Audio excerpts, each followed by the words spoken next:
I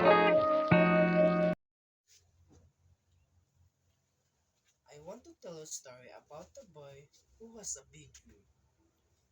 Once upon a time, there was a boy living in a simple province which is far from the city.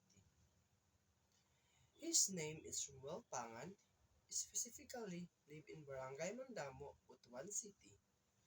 He is tall guy with black hair and brown eyes.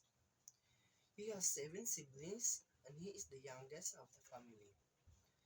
His favorite food is adobong manok. He actually cooked adobong manok for himself. He loves to play basketball and online games. Currently, he is studying in Caraga State University main campus, taking up the course of Bachelor of Science in Pharmacy. At first, he didn't